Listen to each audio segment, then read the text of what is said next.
Coffee and Headlines is brought to you by the generous support of our viewers and the following community partners: Best Cord Cutting TV, Bravo's Restaurant Bar, El Rey Lounge de Versalles, Joint Boutique Hotel and Cowork, Puerto Vallarta Neurofeedback, Puerto Vallarta Owners Reps, Oculto, and Siam Cocina Thai. Thank you for your support, and thank you for supporting our community partners.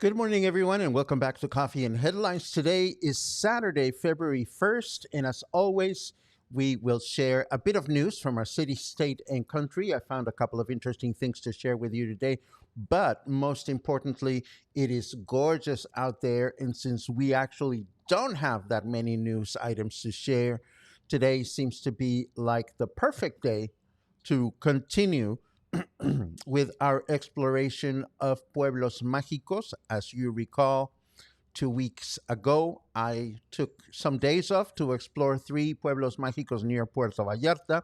We have looked at Talpa de Allende, which is the first pueblo that we went to. So today, we will take a look at Mascota.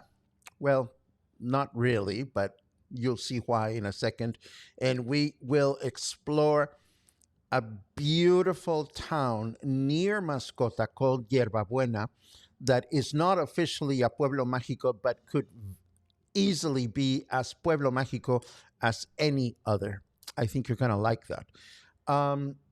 As always, if you're watching live and you want to share a comment that is important for you to share with us and you want us to acknowledge it, please add a capital letter Q at the beginning of your comment to make sure that we don't miss it. And of course, if you are watching live for the first time, please feel free to add a capital letter N as in new to your comment.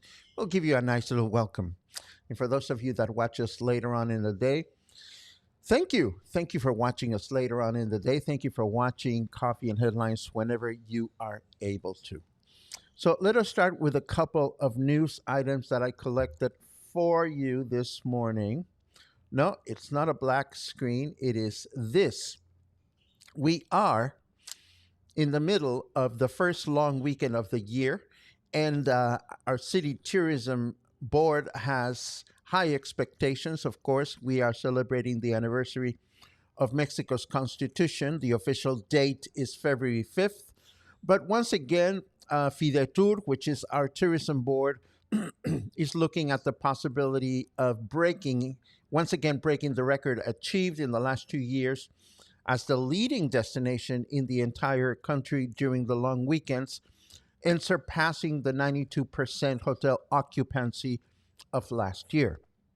The director of the Trust for the Promotion of Tourism in Puerto Vallarta, or FIDETUR, Luis Villaseñor, reported that some 40,000 visitors, 90,000 room nights are expected to be in use this weekend with an economic impact of approximately 900 million pesos. That is crazy, lots of money, but we hope this is actually the case. And this caught my attention as well. Puerto Vallarta recently announced the removal of city buses in the downtown area on weekends, but hasn't followed up with more specific information. Meanwhile, this morning we learned that the mayor of Bahía de Banderas, Héctor Santana, has announced at his weekly press conference that he ordered the removal of vehicles from the first quadrant or the downtown area in the town of Sayulita, with the aim of facilitating the stay of tourists and locals. I should say this is only on weekends, starting from the first weekend in 15 days, every Saturday and Sunday. The road traffic will be closed from the access bridges so that only people can walk. And if you've been to Sayulita, I haven't been lately, but even before the pandemic, which is the last time I went, it is pretty complicated to get around by vehicle if you are going to the downtown area of Sayulita. So this will make it easier for people to walk about and slightly more complicated for people that have mobility issues. But I am sure that the town must be addressing this as well. Now let's take a quick look at the weather forecast for this morning just to see what is going on out there. Snarky Weather says, you get a trade war. And you get a trade war. Everybody gets a a trade war. Well, we're not going to touch that. That's what Snarky Weather says. We are now enjoying 20 degrees, which is lovely. Humidity is at 68%, a good day to go walking and running errands. And today we can expect clear skies throughout the day with a high of 24 and a low of 14. Tomorrow, Sunday, mostly clear skies throughout the day with a high of 26 and a low of 14. And we begin the work week with clear skies throughout the day on Monday, once again with 26 as a high and 14 as a low. Okay, so let me get all my screens ready to do what's next, which is to show you our next stop in our trip. Now, you may recall, let me bring out all my little dots again. Just as a refresher, there's Puerto Vallarta, there's San Sebastián del Oeste, there's Mascota, and there is Talpa de Allende. These are the towns that I visited. We've already talked about Talpa de Allende, and today we are going to focus on Mascota, which is this town right over here. Now, for starters, let me just say this, even before I go to the next map. Mascota, for me, is more of a town you go through to get somewhere. It's a beautiful town. It's very quiet, very peaceful. There's not a lot to do in Mascota for me.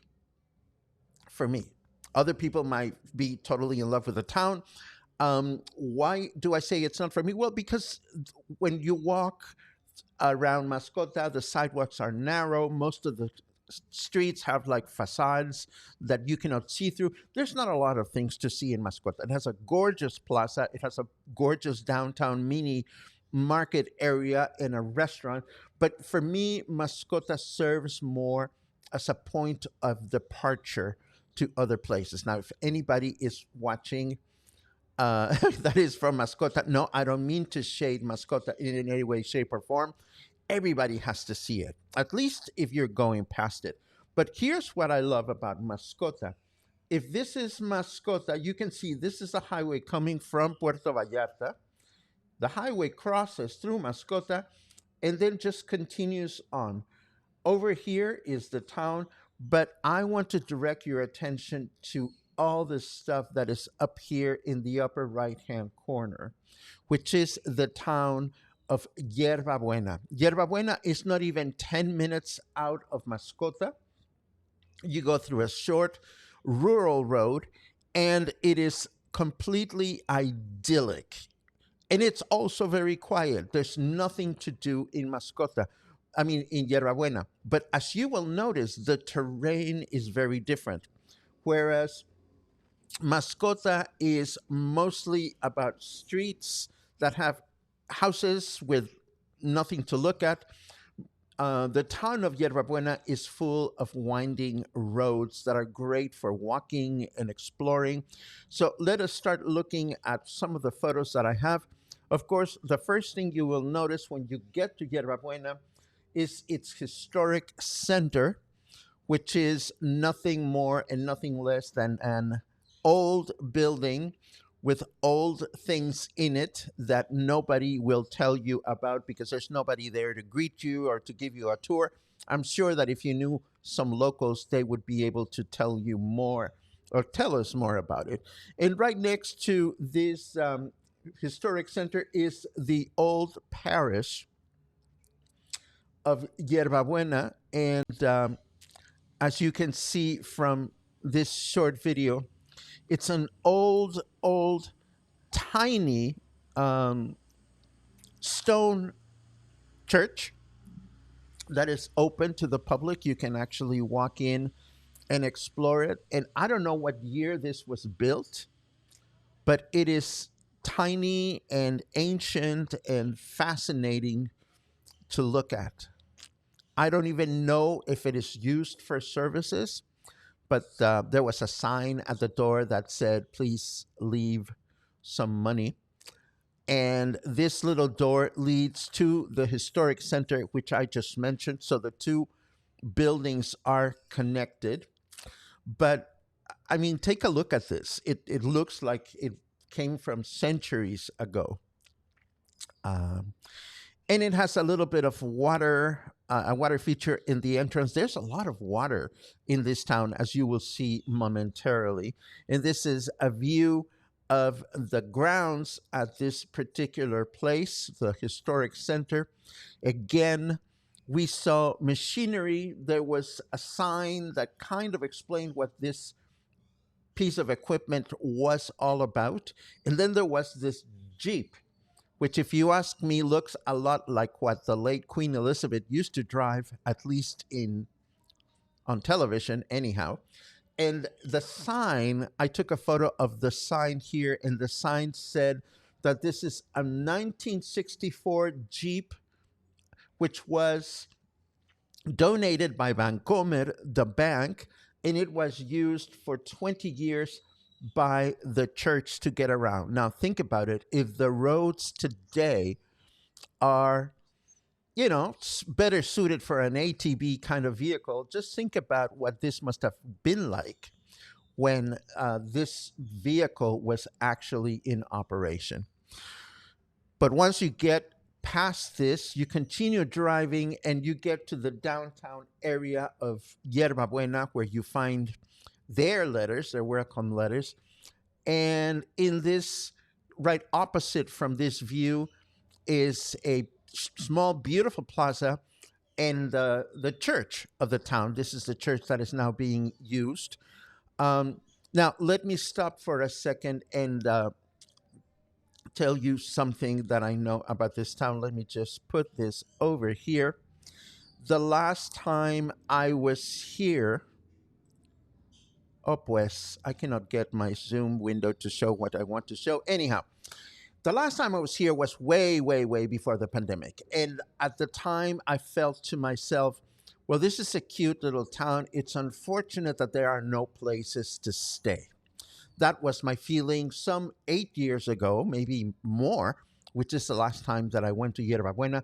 But if you look at this little orange facade over here to the side of the photograph, this facade corresponds to a new boutique hotel that has been opened, and it's called Casa Tia Anita. So, aside from this, we started seeing signs of places where you can actually spend the night here if you care to do that. Now, one of the beautiful things about Yerba Buena is it has this water spring. So there's always this little mini lagoon that has a boardwalk around it, which you can walk and explore. There are beautiful homes facing the lagoon, and most, I am sure, are privately owned, but I am sure that if you start researching, one can easily find places to stay either through VRBO or through Airbnb. The lagoon had little duckies and other critters. Um, there's Logan being lagoony. And then to come back to the downtown area, we took another road. And again, we loved being able to walk around windy roads, cobblestones, and looking at the different houses that are available in this town. As we were getting back to the plaza, we spotted this building where a lovely lady was selling popsicles with a gentleman. And we stopped to say hello to them. And this was kitty corner from the main plaza. So I said to her, can we come in and sit with you and pretend like we live here for a few minutes, and she was so flattered and delighted. She immediately said yes. So we ate frozen popsicles, hearing stories about the town and about how everybody knows each other there. And and she was great. She even said to us, I have some rooms in my home where you can spend the night. So again, it is nice to see that these tiny pueblos are increasingly open to, you know, hotel accommodations or overnight accommodations. Would I go back here in a heartbeat? Absolutely, because to me, it's like the perfect place to be creative if I'm doing writing or I'm doing photography or something like that. But let me show you where all this comes together in a perfect loop that I would want to do someday. And let me explain myself. Here is, let's see, here is Mascota. In Mascota, we've talked about.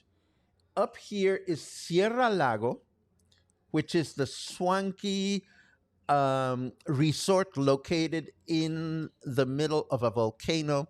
If you haven't heard of Sierra Lago, I'll be happy to talk about it. It is owned by Fernando González Corona, a former mayor of Puerto Vallarta, and it's a stunning retreat where you get there, everything is all inclusive, and it's a great place to stay. So I had gone from Mascota to Sierra Lago and back. On the other hand, here is Mascota, here's Yerbabuena, which I just showed you. Then there's another town called El Cimarrón Chico and another town called Navidad.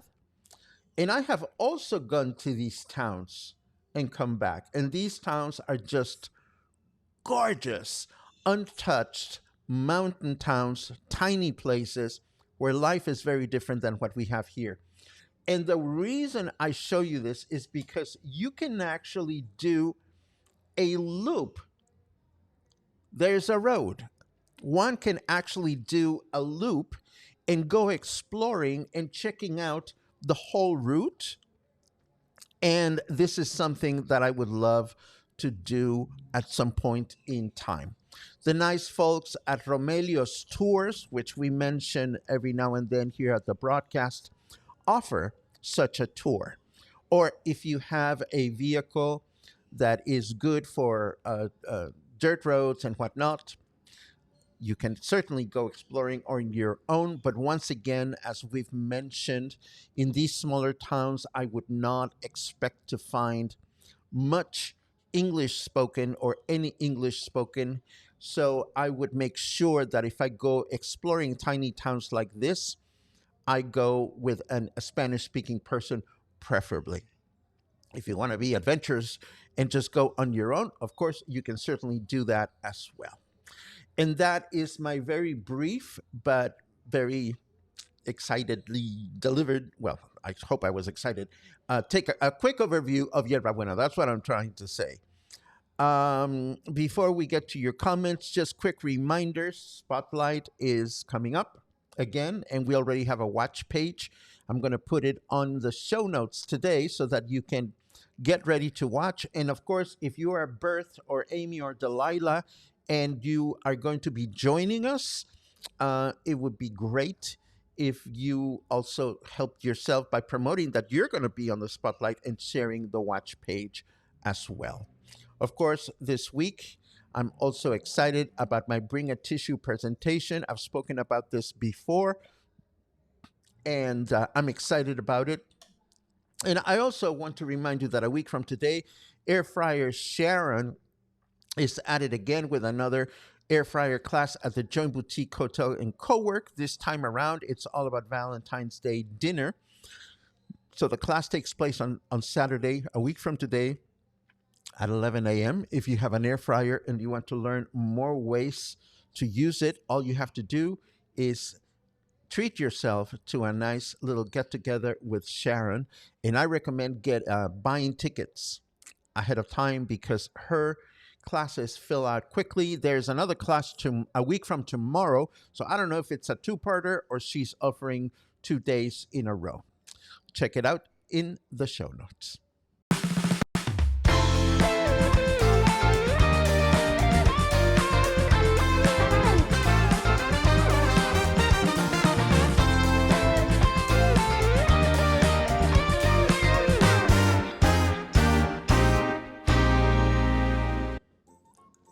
And now I'm taking a look at your comments. Good mornings, good mornings, good mornings. Thank you very much for checking in and letting me know what you're up to.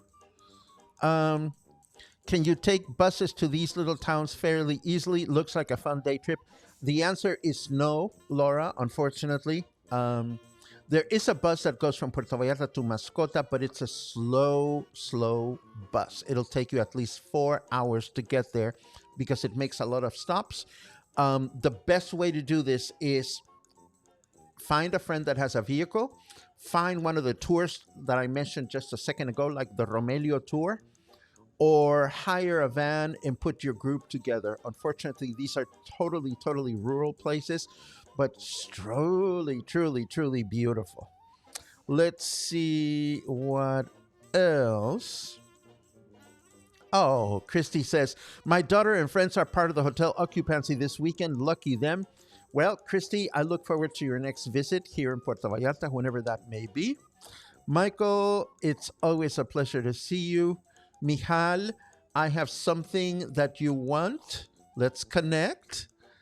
Let's see what else we have.